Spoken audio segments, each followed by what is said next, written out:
publishers of How to Make America Utopia, Take Away the Economy from Those Who Rigged It, As I See It, Class Warfare, The Only Resort to Right-Wing Doom, It's Worth It, How to Talk to Your Right-Wing Relatives, Friends, and Neighbors, and other books written by Egberto Willis.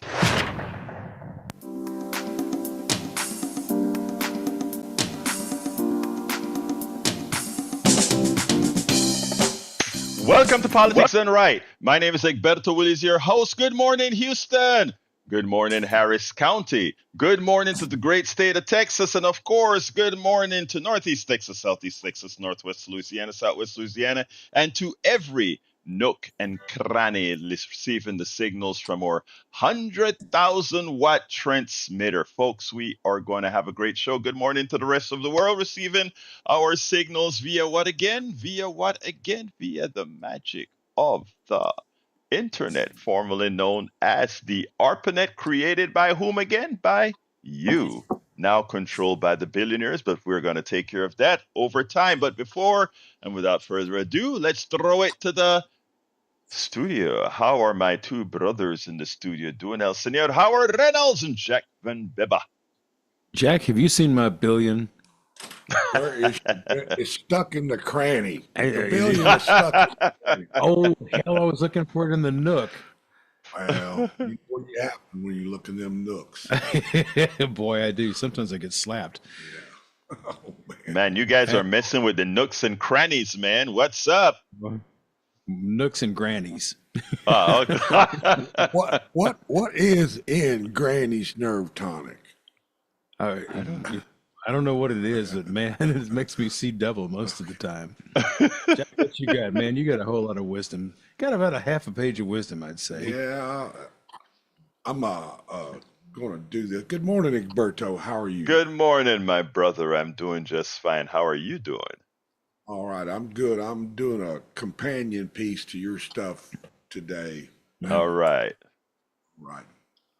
What country allows its citizens to be taken advantage of by greedy, profiteering corporations?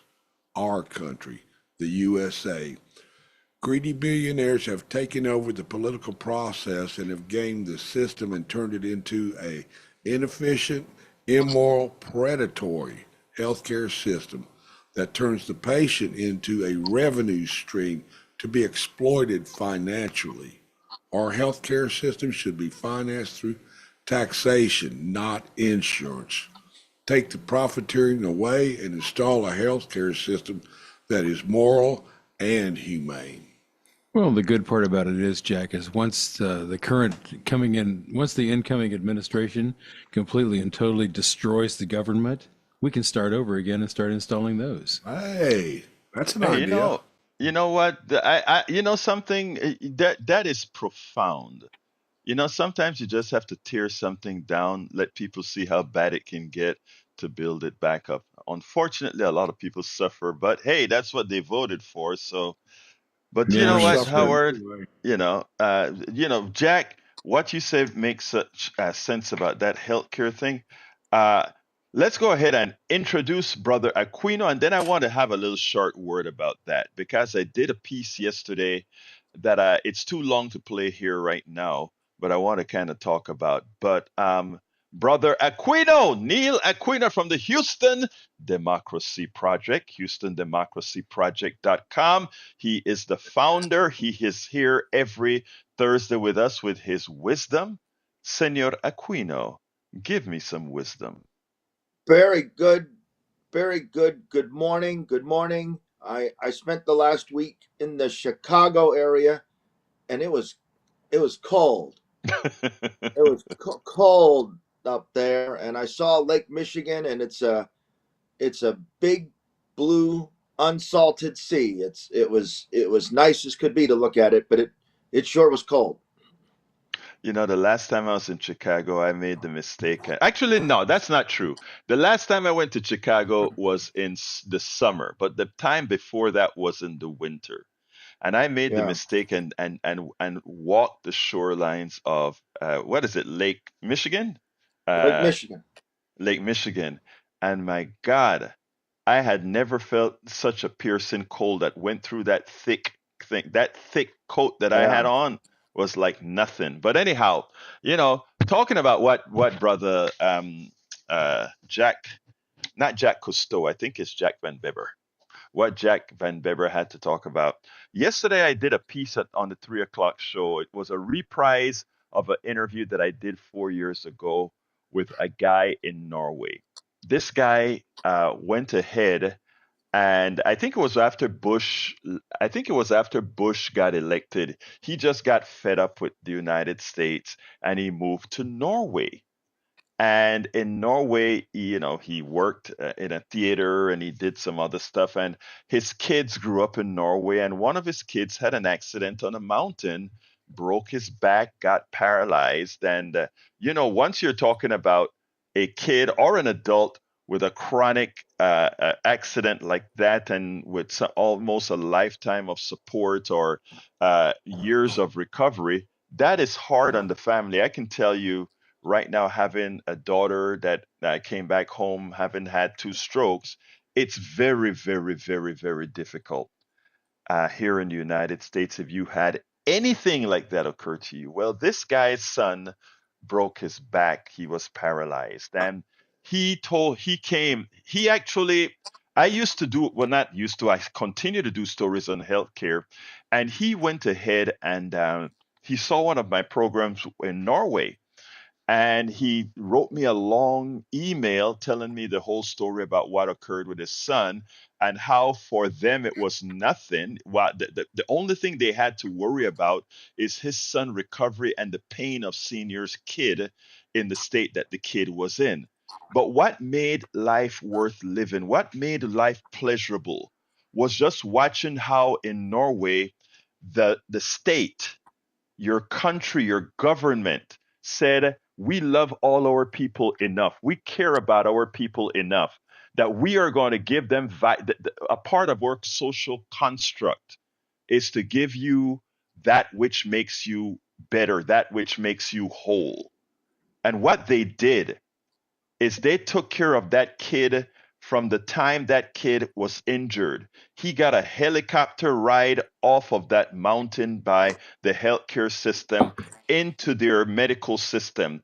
And that medical system brought that kid back. When they had to isolate that kid, meaning that kid had to be away from home, that medical system within that country made sure that that kid could have his parents fly to see him where he was, etc., with no burden onto the family proper. That society made a contract with themselves and said, we will all pay taxes so that if any one of us has something bad happen to us, we would be cared for. I mean, it is just what society means, right? Together we Right. can do much better for ourselves than solely than by ourselves. And when we started talking about what the Medicare Advantage program and how this system is screwing our seniors, showing them roses up front, but when they are supposed to pay, they don't. When they're supposed to care for you, they don't. After going through all of this, and by the way, December 7th is the deadline for which people have to sign up for either traditional Medicare or Medicare Advantage. Remember, I tell you guys, don't take Medicare Advantage. We have got to get private healthcare, uh, being the dominant system in our healthcare, out, because their sole purpose is to make money for the plutocracy. Their sole purpose is to make money for the oligarchy. The sole purpose is to make money for a few. And I know many of you have been lied to and believe the crap that you hear on TV about how great our healthcare system is. It is not. And it is not on Love for America that have anybody saying that our healthcare system is no good. Our healthcare system is only good for the well funded after we, the American people, have paid for all the inventions and the theories and the techniques that we have, that the private sector then says they did. Elon Musk puts a suborbital flight up in the sky, and we say, oh, wow, look at what the private sector did, when we, the people, are the ones who created the technology or invested in the technology that does these things, both as well as in the healthcare. Imagine, America, imagine if we decided to become a humane nation. Yesterday, Brian, one of our regular callers, really got on me, and he really got me upset because he made the attempt to tell me, one, that I didn't know my own country and of origin, and two, that somehow I hate a country where I reside in, which was false. What I wish more people did is look at what we do objectively. Objectively see that we're not perfect. Objectively see that other places may have found a way to do things better than we do, or that we do. And in that process, learn from others. I learn from people every single day. I can learn from a 5-year old, or I can learn from an 80-year-old. Because if you leave your mind open to learning, things get better for all. So, anyway, folks, without further ado, after taking up 5 minutes of soliloquy here, I want to lay the floor down for my brother from another mother, and the founder of Houston Democracy Project, El Señor Neil Aquino. Great. Thank you. Thank you. Good morning. And these things, I have two topics this morning. Both are written about on my Houston Democracy Project blog, Houston.com, Houston Democracy Project blog. One, I just want to thank those folks in South Korea who went to the National Assembly building when their president declared martial law. I just want to thank those folks.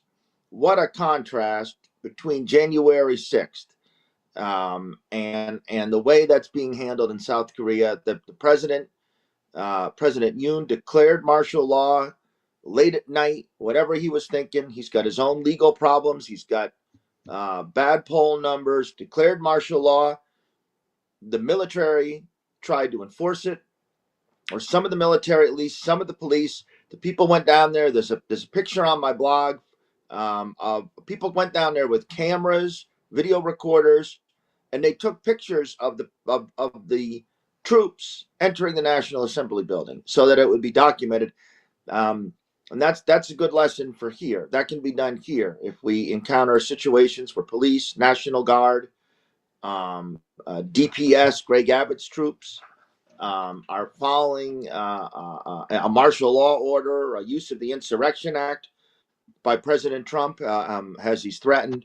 But the upshot is voting's important. I say this all the time. Voting's important, but it's not enough. We voted, and voted. And here we are in this situation. So it's all connected. And thank you to those folks in South Korea and Seoul who showed up. It was a brave act, and it showed you it could be done. Those troops had guns, were under a despotic president, and they showed up. So that's my first topic today. And thank you to those folks. The other, Mayor Whitmire has a plan to address homelessness. Mayor Whitmire has a plan to address homelessness, and it was done in his usual fashion. He announced it, held a press conference. Not another elected official was on the platform with him for that press conference. He held it November 21st at City Hall. And just want to talk from the Houston Landing.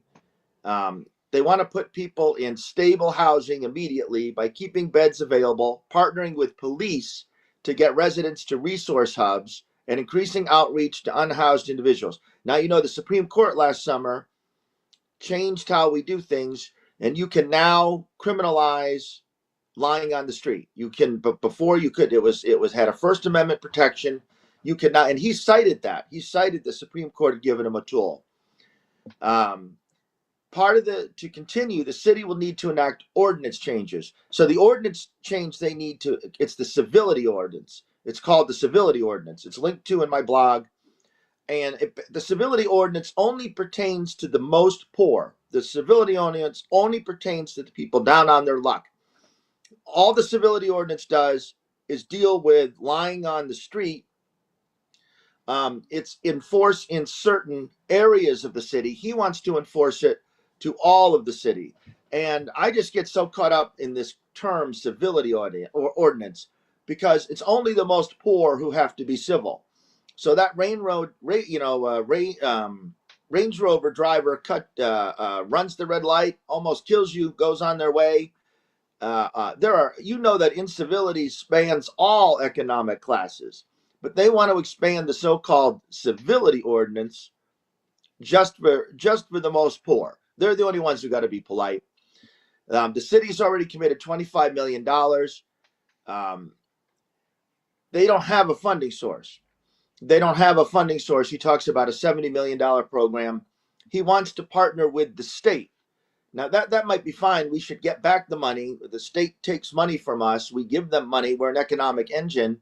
But I'm not really comfortable with our homeless policy contingent on our far right state government. And Mayor talks about wanting to reclaim public space. He kept using that term. Now he's right. There's a lot of folks in the library. There are people in the library. He mentioned the restrooms at the main public library, and they're a disaster. It's true, and it is something that has to be addressed. But he talks about reclaiming public space. But the mayor has made it more difficult to be a pedestrian. He's made it more difficult to be a cyclist. He is no friend of public space, and I don't trust his definition of public space. But the main now I'm not a homeless expert. I don't have policy suggestions. I'm not a homeless expert. The upshot of what I'm saying is our Houston City Council needs to be involved. Mayor Whitmire just does what he wants. He comes up, he shifts around money. There was a discussion yesterday in Houston City Council. He took $2 million that council had voted on for lights on a bridge in Montrose, whatever you think of the program, and he simply took the $2 million without council approval, and he gave it to the homeless initiative. And there was a lengthy discussion. Council members Pollard and Kamen led the discussion. How did you do that, Mayor? And he couldn't answer it. He takes money. He acts arbitrarily.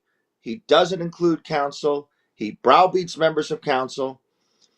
The only council member who has spoken up regarding the plan is Tiffany Thomas, who represents A-Leaf. She has some questions. Those questions are linked to in my blog. So the upshot of what I'm saying is, yes, there ought to be a plan to address homelessness. There's no reason to trust Mayor Whitmire to do so. He's using a regressive Supreme Court decision as the basis of it. His funding isn't there, so they'll get the people off the street, but there's no guaranteed funding for it. And he'll act without counsel. And our council needs to be active in questioning this guy. And as we fight for democracy, you saw those folks in South Korea were willing to stand up at risk to their lives. The least that we can ask our Houston City Council is that you do your job. And you have an arbitrary mayor. He makes stuff up. You can't trust him. You can't trust the people who support him. And we need to hold him accountable. And on my blog, I link about how you can speak at council, how you can contact your council member. And the logical extension of what I'm telling you is you ought to be involved, should be involved. Look into this. There are so many other issues, the sidewalk ordinance, that citizen involvement does matter. And I encourage you to follow this. That's what I have. Those are my two topics this morning. The first topic that you spoke about was South Korea. And what I want to add to that is I hope, because let me tell you, we know that Project 2025, Project 2025 is huge. So we can just about call out Project 2025 for everything that Trump's going to do. Right. And we know that there will be justifiable protests to ensure that we let our legislators or Congress people know that they just can't execute these things. Trump had no mandate Trump has no mandate to do the things he wants to do. More than half of the population voted against Trump. So thus he has no mandate. He has to work in some sort of a coalition. If he attempts to do this, there will be protests. Now, he has said before that he intends on, if he had to declare martial law when BLM were protesting, he would like to do that Yep. sort of thing. And now that he doesn't have to worry about being reelected, that's something he's likely to try. What I hope Yep. that comes out of North or South Korea is that he sees that even as that president's poll numbers were low, he was likely to stay in power. But Yep. now that he attempted that martial law crap, they are actually going to impeach him, both the people of his party and otherwise. So I hope Donald Trump gets the message that when the protest begins against the things that he's going to attempt to do, that he doesn't get in his mind that somehow martial law can save him. Because just like those folks in South Korea decided to fight, so will the American people fight him if he attempts anything called martial law. There's the insur. So it's just the specific. There's a column this morning in the New York Times by a columnist, David French, who writes about, can martial law happen in the United States? And you may have seen this. This has been referenced repeatedly. The Insurrection Act of 1798. John Adams was president. He did those alien and sedition acts, which curtailed the freedom of the press and are still viewed in infamy under President Adams.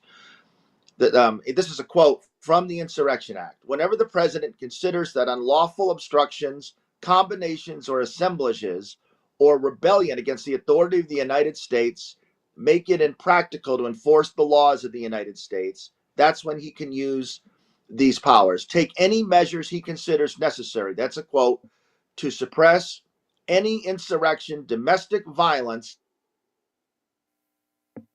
unlawful combination, or conspiracy. So the upshot is he's got that language. It's broad. It's not clear. It doesn't involve congressional oversight.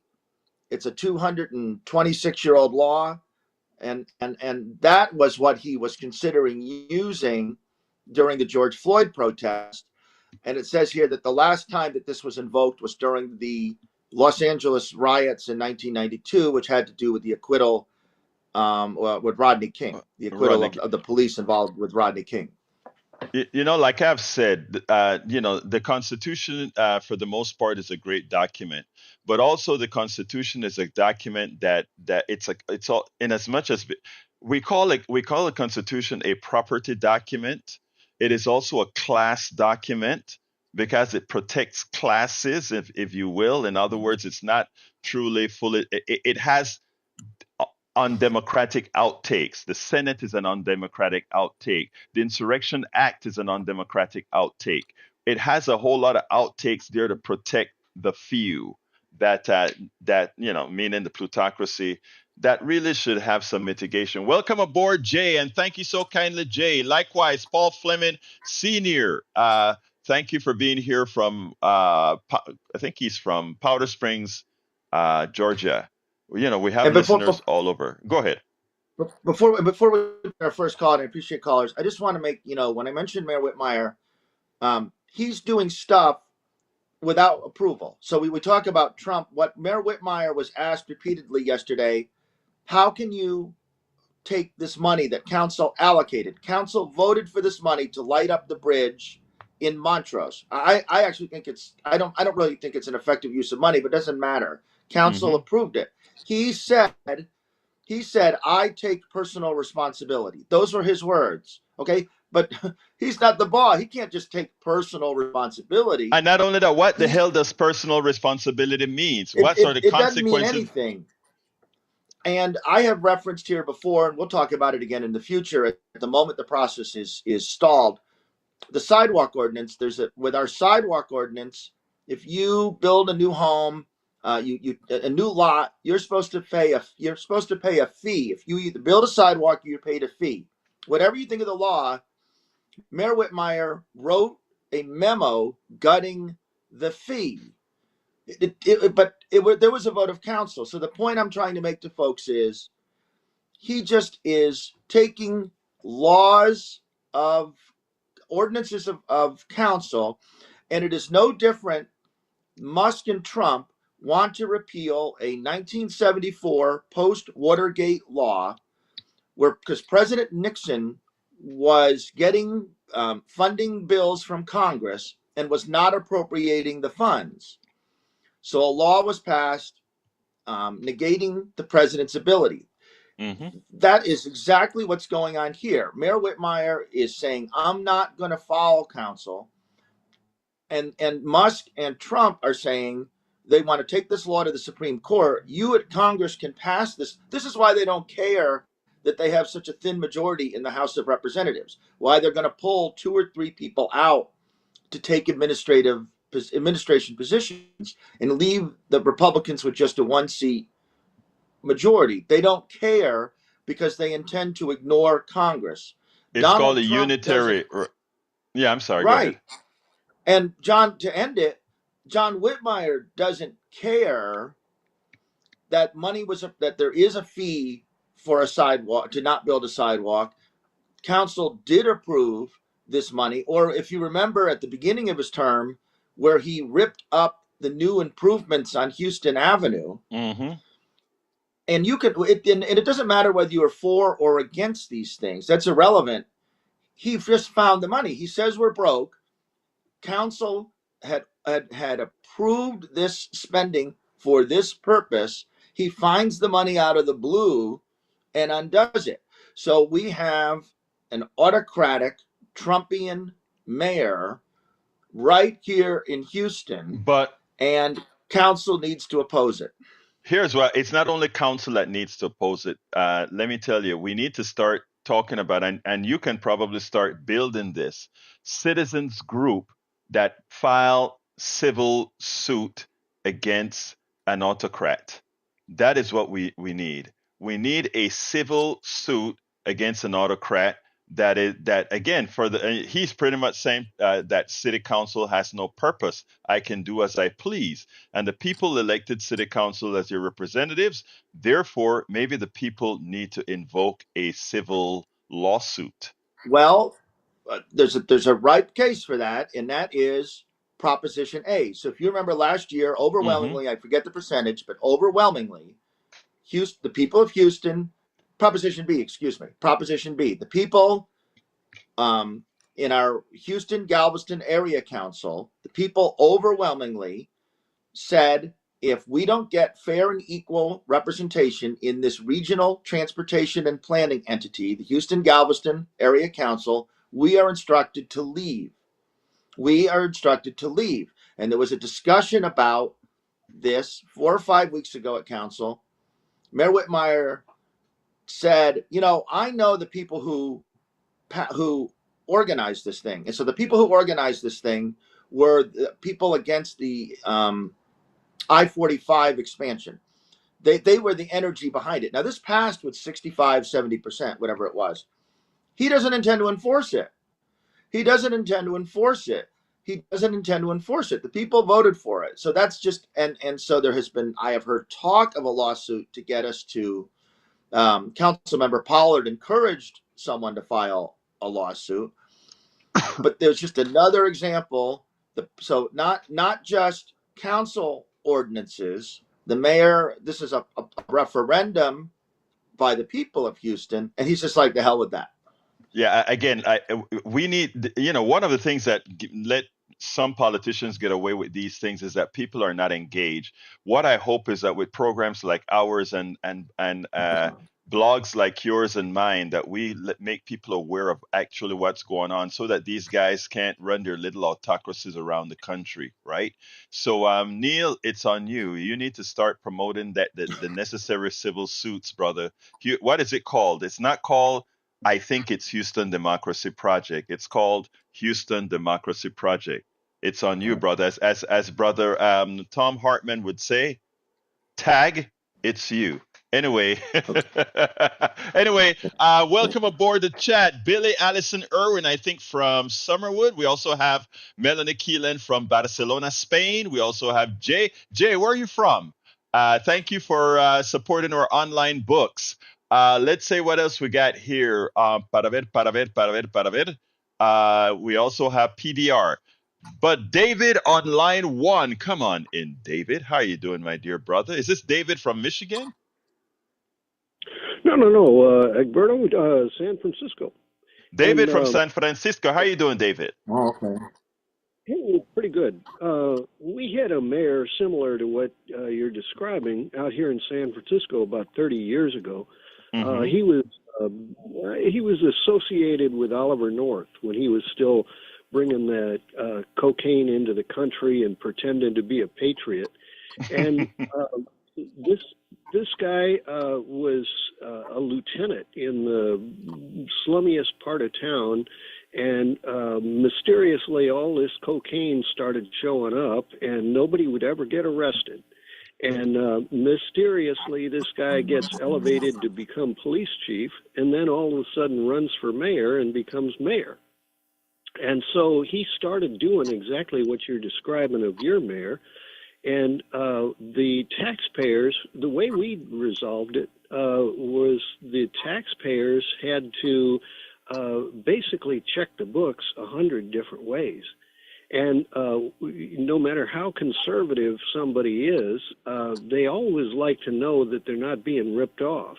And if I remember right, this mayor was trying to crack down on the homeless, who were left over after the earthquake 30 years ago, and he spent $11 million just trying to break one group, and not all of them, but just one group. He mysteriously put police overtime, cracked heads, all sorts of different things. A lot of people got hurt.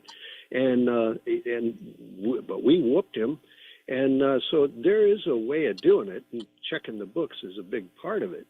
But also reminding people that the mayor has a duty to care, and that's a big part of America, how we broke free from the king in 1776, that the king wasn't showing any duty to care. He pretended that God put him in charge. And but the Bible says that kings are supposed to look out for every sparrow, and this so-called king wasn't looking out for any sparrow, much less every, and so the rich were being hurt as much as the poor. So just keep checking the books. And one way of doing it, by the way, is to find the people who are behind them and boycott them. And so Project 2025, let's see, I think one of the biggest supporters of Project 2025 is a guy named Yulene. Yulene paper products, Yulene boxes, Yulene tape, all sorts of different paper products and shipping products. And in this kind of Amazon world where everybody's getting stuff sent through delivery, well, that's how this guy is becoming vastly wealthy, Project 2025 guy, and just got to boycott them, make them cry when their books start crashing. And also, you've got your famous Harlan Crow in Texas. You boycott Crow Properties. If I remember right, his website is crowdevelopment.com, and just go to crowdevelopment.com and start studying what properties he owns and figure a way to put grains of sand in his way. Make him lose money. I like your activism, David. I like your activism. You're in San Francisco. You're up early, brother. Oh, yeah. Well, it's got a neighbor that decided to play a football game loud, so I didn't have a lot of choice. Well, good. Well, look, thank you for your commentary, brother David, and you keep listening and you keep calling. Thank you for being for calling in. All right, sir. Yeah, we'll do. Have everybody. I'm going to get radical on you, and I'm going to wish everybody happy holidays. Well, how radical, man. Thank you so kindly. You have a wonderful day, sir. Let's go to Brother Bard. Bard, come on in. Good morning, sir. Yes, I don't want to hear that happy holiday garbage, so Merry Christmas. But, David, I agree with you. I think the mayor was named Willie Brown, and if you'll research him, you'll find out where Kamala came from, and you'll find out how she got to where she is today. But I don't want to talk about that. I want to support Neil. I agree with you, Neil. This mayor we have is he's a Democrat, and I agree. I don't support what he's doing, and his supporters are Democrats, and I agree with Neil that we need to push back on it. But you could Well, look let me further. say this. The first part is right. He is a Democrat. But there's a temptation to call him a Republican because he realizes he is a Democrat. He identifies as a Democrat. His supporters are not Democrats. He was elected 65-35.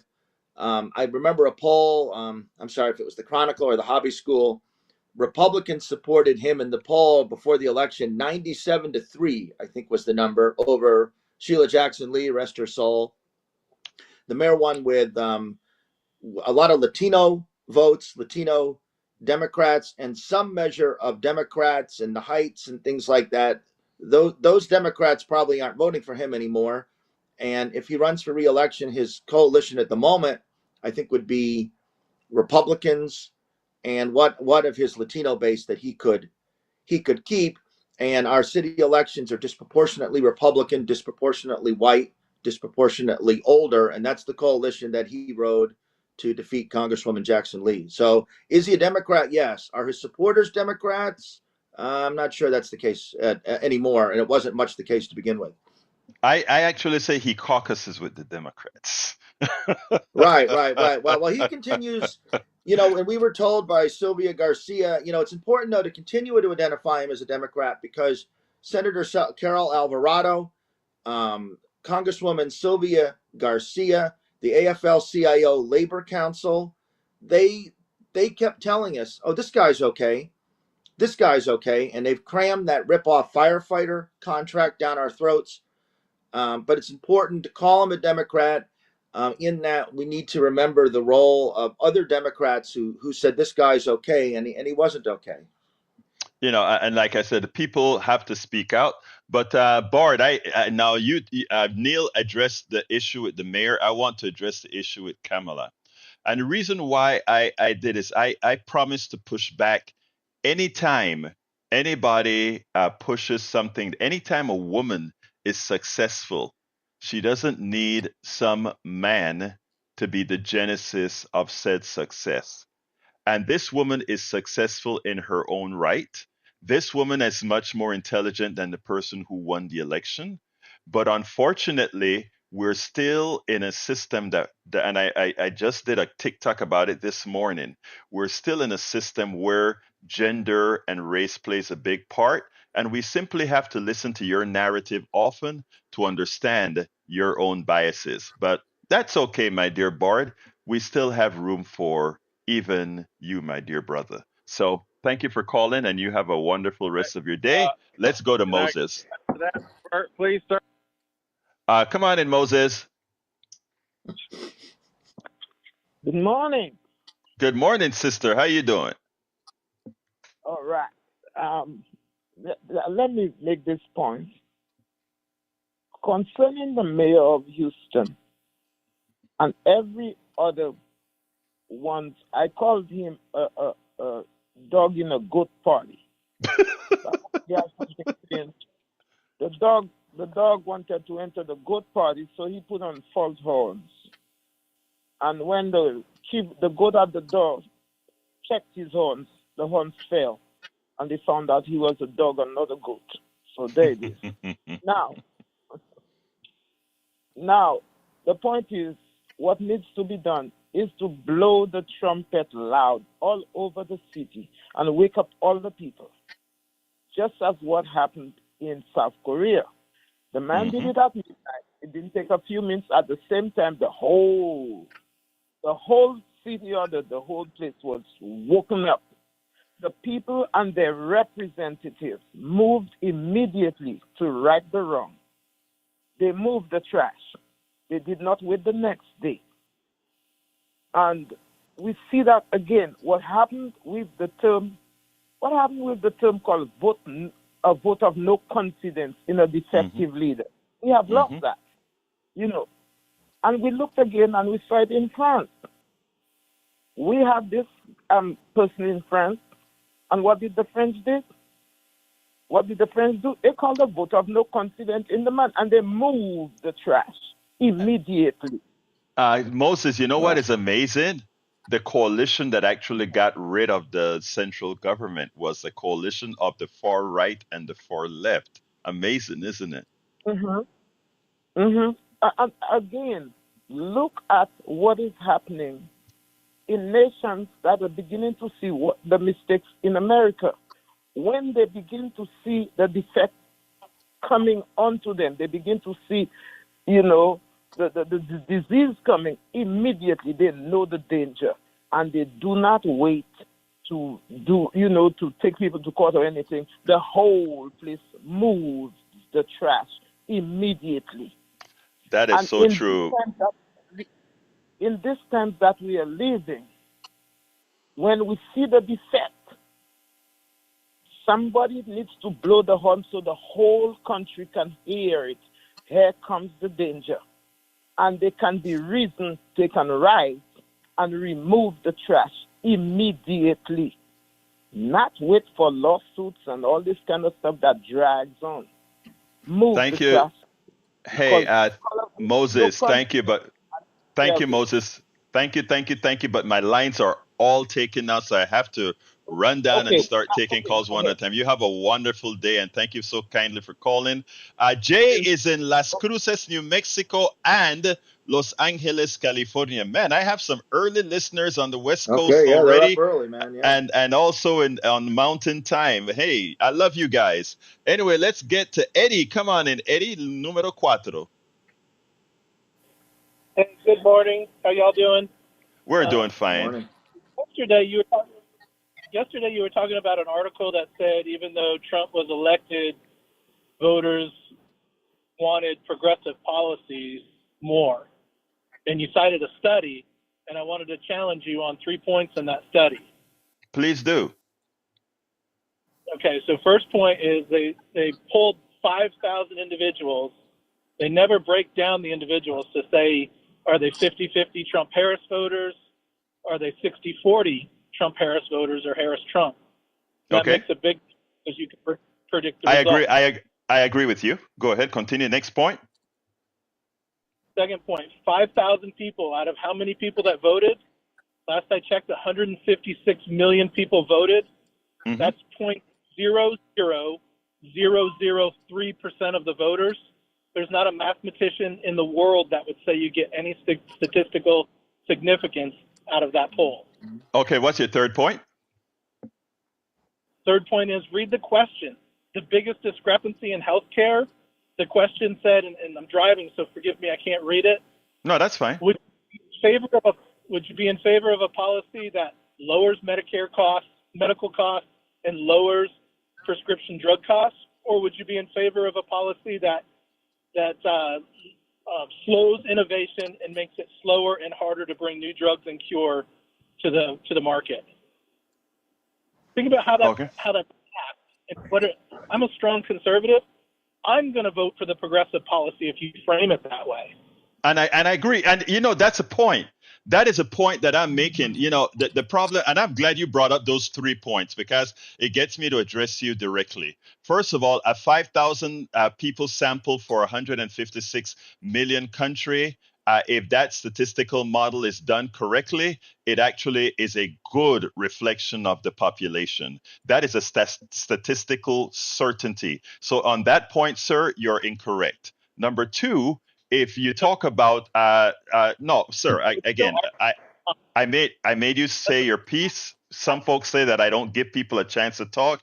I made you say all of the things you wanted to say. I'm telling you, a 5,000 people sample is correct. However, where I agree with you is that sample should be representative of the population, or in the case of voting, it should be representative of those who vote. That particular part, I can't give you a definitive answer, but I can tell you one thing. I've been going to Netroots where we do these types of polling for quite a while. It has turned out that both conservative folks and progressive folks alike, there are so many policies they like in common, and those policies happen to be progressive. And you pointed out, even in your statement for the last statement that you made, you said, well, if a question is asked that way, I would probably vote for the progressive answer as well. And you know why you voted for the progressive answer? Because it was the sensible answer.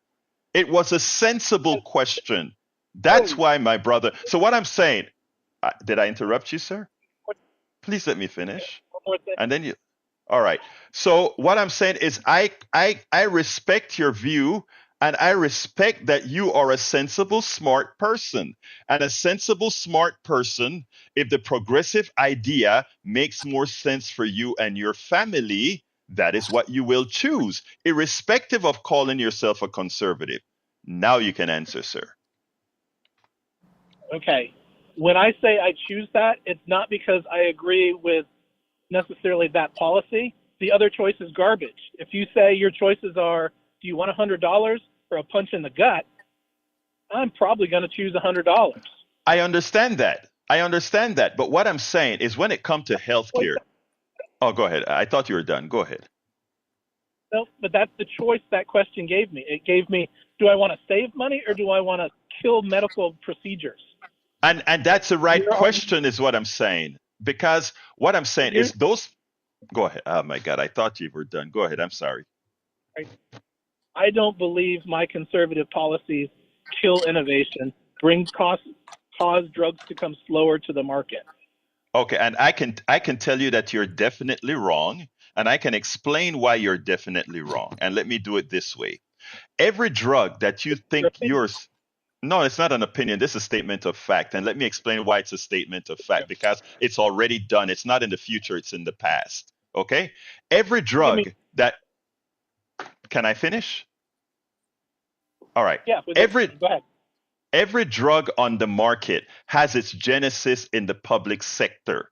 Even the drug that the Danish people are making bunch of money on with the DSP-1 or DP-1 or whatever it's called for your gut. All these drugs have their genesis with the investment of your tax dollar and my tax dollar at university. The capitalist system only picks these things up when it has viability.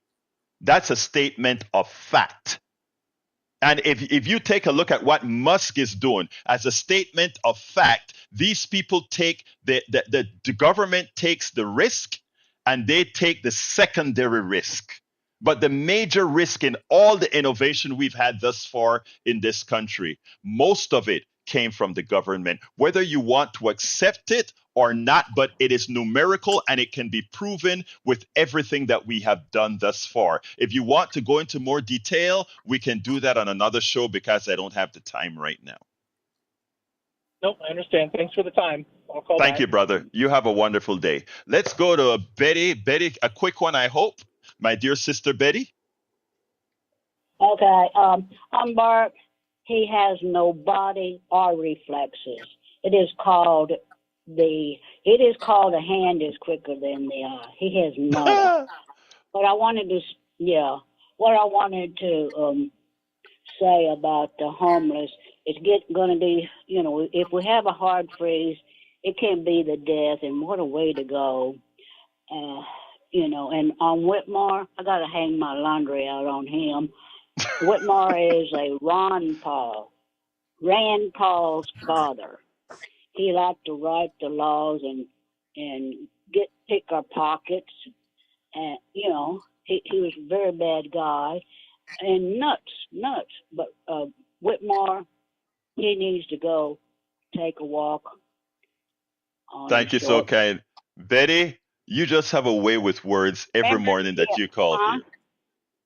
You have a way with words. Bye-bye.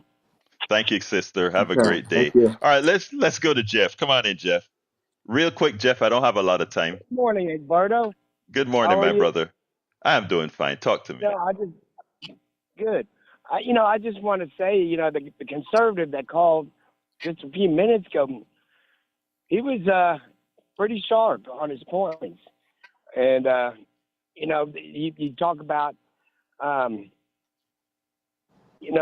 facts. That's a fact. I want you to, if you can, and if you will, start putting out where you get these facts from. Because I I'd like always to do. look. I always do, sir. If you, I mean, I can only do what I do on the air, but everything that I do on the air have a corresponding blog to it, and in the blog usually have the references to what I talk about. So I'm not. Look, let me tell you, Jeff. I'm Jeff, just asking where we can find it. and that's what I'm telling you. If you go to politicsandright.com/newsletter, all of the things that we talk on the show are somehow in my newsletter, and the genesis of where I get the information leads you to the data as well. I don't. All I want is truth, Jeff. Nothing more. I don't. It's not for me. It's not about it sounds good or making a point or a gotcha. You can get me anytime. If you prove me wrong, I am wrong. Oh, Okay, I yeah, I agree promise with you you on that. that. If I'm wrong, I'm wrong. And that's all I'm saying. But I'm saying my job as a host is to be truthful, unlike many others. That's my job, to be truthful. And I want to earn my Mhm. respect from the things that I say. Okay, Jeff. Hey, Jeff. I have two more people in 2 minutes, so I got to go. But thank you for calling in, and you keep okay. Thank you, brother. Okay. Have a great day. Okay, Patrick, I'm gonna need a quick one from you, my brother. Come on in, Patrick. Okay, I'll make it quick for the caller that was talking about innovation. Mm-hmm. 5,000 people is plenty large enough sample, as long as they're not cherry picked. If it's truly random, that's actually a large group to pull on. It doesn't matter the Exactly. percentage, as long as it's, now they can even translate things like that over to upper primates. The predictability, we share that with them with behavior and choices. Now, Bart needs what I'd like from Bart is a list of people that he thinks that are running as Republican that are actually Democrats. That's something I don't think that this party does. I don't agree with everything that the party does. Neither do you. Neither does Neil. That's part of the beauty of being progressive, is that we're actually interested in what's best for the people. So we'll challenge people when there is an issue, and that's exactly what y'all are doing. I just think that he needs to ask what his intentions are versus yours. There's the intention to help, and then there's the intention to deceive people. He's trying to deceive people. I'll leave it at that since we're out of time. Thank you, Patrick. I'll see you at 3 if you're there, my brother. Have a great day. All right, let's go to brother Brian. Come on in, Brian. Good morning. How is everyone? We're fine, my brother. Talk to me. Okay. Do you understand what capitalism is? First off, for those that don't know me, maybe new listeners, my wife is from Beijing, China. We immigrated properly through the proper channels. She never once said anything bad about this country, how the economy is run. But you Hey, make your constantly point. Make your point, because we don't have the time. Thank you, sir. Do you understand capitalism? You want theft through confiscation and taxes. That's all you want. Confiscation of wealth through taxes. That's I mean, communism. you can go ahead and define it as you will, sir. What I want is people paying their fair share of taxes, and what I want is a system where the few don't make their profit off the backs of others. Now, you are fine There with you go. people. Off the back of the other. Let me finish. I let you talk. You are fine being enslaved both mentally and physically by a system. Most Americans are not, and that's all I'm saying. Nothing less than that. You are always out there protecting and defending those who negatively affect you. And you may not see it because you choose not to see it, but most Americans do. But thank you, Brian. We'll talk tomorrow. I want to close out with brother Neil Aquino. Tell me a little bit about Houston Democracy Project and I hope the fight is on to make sure that we are well represented here in Houston and all Well, other HoustonDemocracyProject.com. I'm actually signed up to speak at City Council next week about just the very things that we talked about. Mayor Whitmire acting in an arbitrary, Trumpian, Musk-like fashion to disregard our Houston City Council and just make it up as he goes along as it suits him and his donors. So I'm taking that fight to council next week. HoustonDemocracyProject.com. Well, look, thank you very much for all that you do, Neil. And one of the reasons we love having you here is that there are a lot of things that we don't quite get or learn from the mainstream media. And we can always count on the Houston Democracy Project blog, which is at HoustonDemocracyProject.com, to keep us enlightened, not only from your blog, but when you're out there in the field doing your stuff. So thank you for what you do, Neil. Let's go to the studio where those two geniuses reside. Oh, we were just talking about Brian, and it was complimentary. I just wanted to know if he calls in on You Talk, and Jack says that he does, but he doesn't go after Michael. He just goes after you. Yeah, but that's okay. You know, I really like Brian, right? Because Brian gave me the opportunity to point out a lot of things, because there are many with Brian's mindset. And if at any time we crack a little crumb off of his mindset, we are helping not only Brian, but a whole lot of other people. But that's my thought. Anyway, what's up, guys? Okay. Jack, what you got, man? I got nothing. Why does government allow corporations to take advantage of its citizens? Why? Because they buy them out, that's why. There you go. I mean, the United States is the best government money can buy and the best health care you can afford. You know what? And I will say it for years to come until something changes. Again, oh, my God. The United States government is the best government that money can buy. Obviously, they have. Who do we have coming into office? Yes. And who are his appointees? It's the best government money can buy. And that's just what they've done. You know, Howard, this is going to be the government first that is so loaded with billionaires in top spots. I mean, we have a lot of work cut out for us to save our democracy. But anyway, thank you guys for being there. Thank you, Eric Hayes from Kingwood, Texas, Billy Addison Irwin from Summerwood. We have Jay from New Mexico and LA. We have David from San Francisco. We have brother Melanie Keelan from Barcelona, Spain, and as well Paul Fleming from Powder Springs, Atlanta. We are all over the place, man. Look, folks, love you all, and I mean that from the depths of my heart. Thank you, Neil Aquino, for being here. My name is Egberto Willis. This is Politics Done Right, and you guys know how I end this baby. I am what? Out. You're listening to the American Democracy Minute, keeping your government by and for the people. If you ever need proof that your vote matters, consider a Minnesota House race decided by only 15 votes. Or was it? 21 absentee ballots are missing, and hanging in the balance are not only who wins the district, but who wins control of the Minnesota State House. House District 54A serves Greater Shakopee, a Minneapolis suburb in Scott County. Minnesota Public Radio reports that after a recount November 21st, the Democratic Farmer Labor Party's Brad Tabke gained 1 vote and led by 15 votes over Republican challenger Aaron Paul. Tabke was declared the winner. During the recount, however, secrecy envelopes for 21 absentee ballots, which had been logged as received by election workers in October, were unaccounted for. County officials are still investigating, but don't think the ballots from those envelopes were counted, and suspect they were accidentally baled and later shredded sometime before Election Day. Partisan control of the Minnesota House is tied 67-67, and the outcome of the Tabke-Paul race has huge consequences for both sides. November 29th, Paul contested the race in Scott County District Court, claiming county election officials violated Minnesota's election law, and because of the irregularities, a new election should be conducted. We have the court challenge